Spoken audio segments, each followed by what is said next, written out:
fabriqué de l'eau de Cologne Jean-Marie Farina, puisque donc ce qui s'est passé, c'est que donc cette Cologne a migré, va-t-on dire, vers l'Allemagne, vers Cologne, et où à Cologne se trouve un certain nombre de farinas, dont certains n'ont d'autres activités professionnelles que d'être des prête-noms et vendent leur nom pour que des contrefacteurs éventuellement, ou des imitateurs, ou des parfumeurs, fabriquent de l'eau de Cologne. Ah oui, on est déjà dans la contrefaçon à ce moment-là.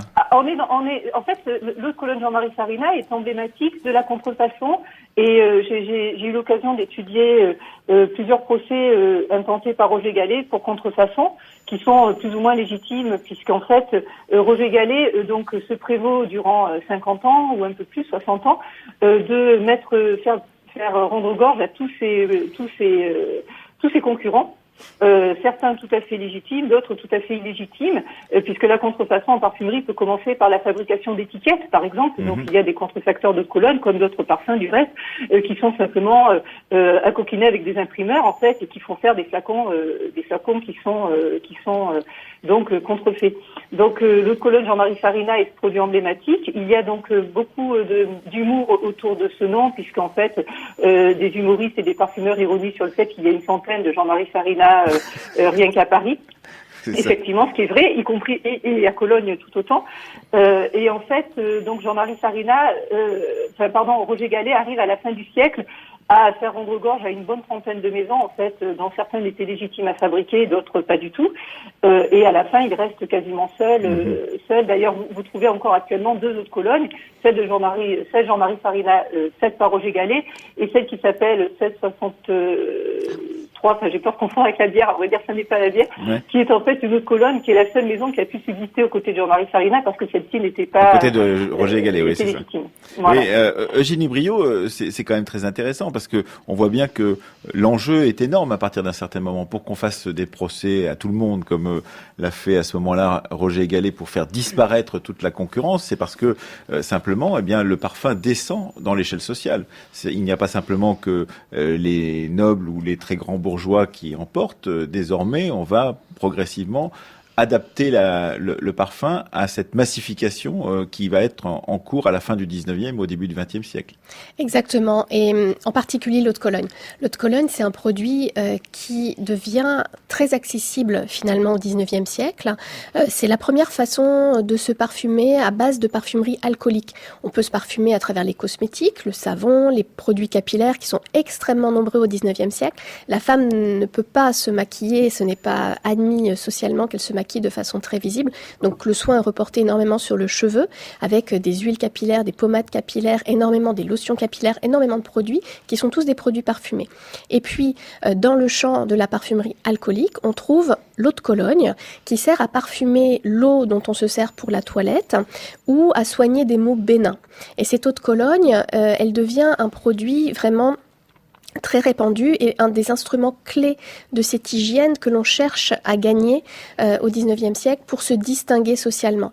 C'est vraiment un siècle où des politiques publiques sont mises en place pour civiliser, entre guillemets, les classes laborieuses qui sont assimilées aux classes dangereuses en un siècle de nombreuses révolutions. Et petit à petit, les gagner à des gestes d'hygiène à travers l'école, à travers l'armée. Et ces gestes d'hygiène passent par le savon ou par l'eau de Cologne, dans un degré de fortune un petit peu plus élevé.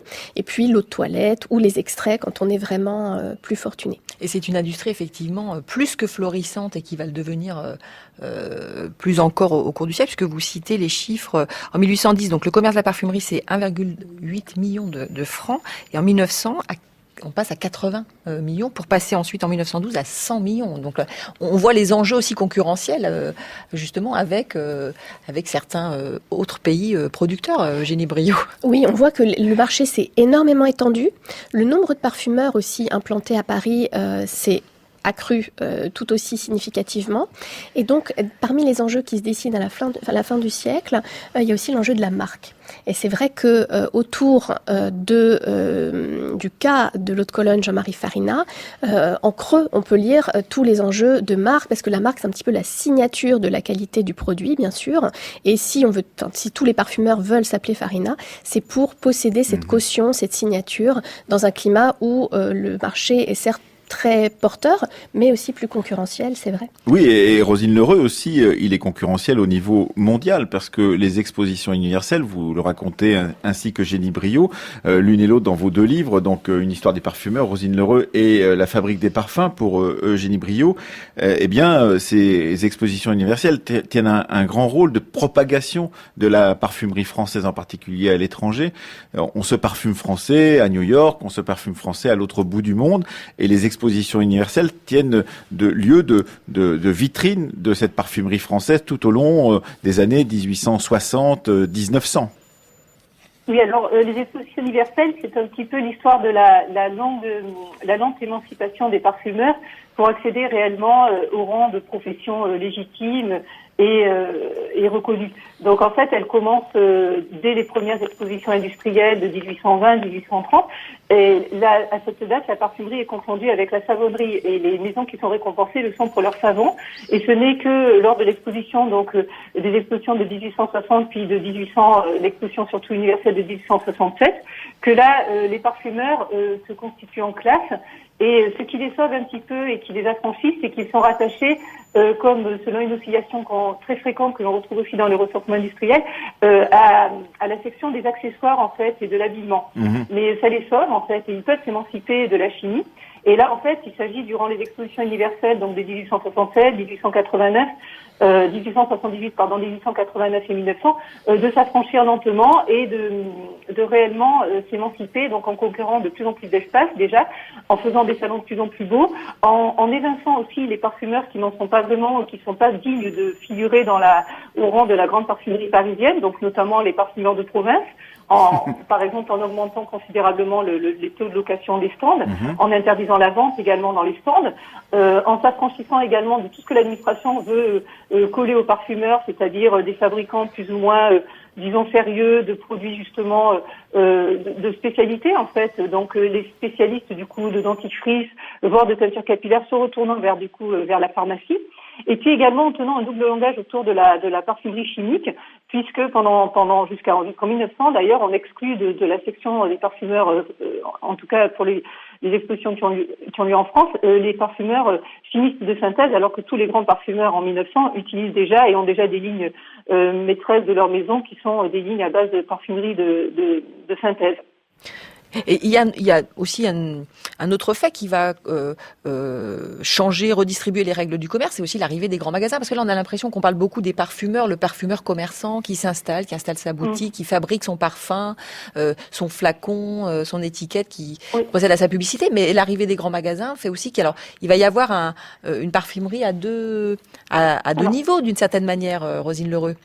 Alors tout à fait. En fait, les parfumeurs ont des magasins qui évoluent de plus en plus, les grands parfumeurs parisiens, de plus en plus vers le salon. En fait, le salon où on vient, disons, discuter plus que commercer en fait, et où il faut se montrer. Et puis parallèlement, se développent des grands magasins spécialisés en parfumerie, également, disons, articles de Paris parfois, et puis brosserie effectivement, et petits articles liés à la parfumerie.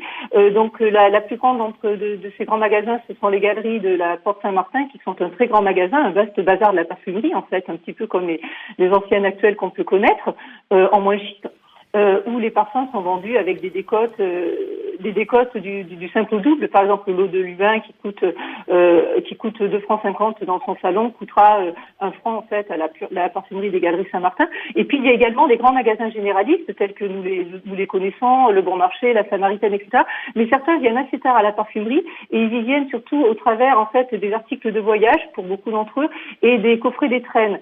Seule la Samaritaine a un véritable stand de parfumerie pour lequel d'ailleurs fabrique Roger Gallet sous la marque La Samaritaine fabrique certains produits.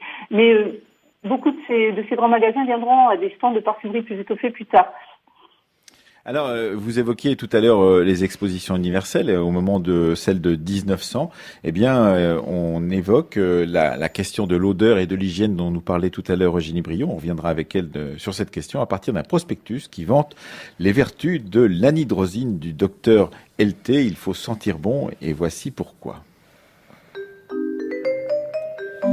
Vous qui transpirez sous les bras, émettez rapidement par là vos vêtements hors d'usage, affichant d'ailleurs ainsi aux yeux de tous une infirmité inélégante. Vous qui transpirez des pieds, avec toutes les conséquences fâcheuses qui en découlent, L'odeur insupportable, la macération et les meurtrissures de l'épiderme rendant la marche des plus pénibles. Le froid aux pieds continuel, source de rhume et de laryngite qui s'éternise,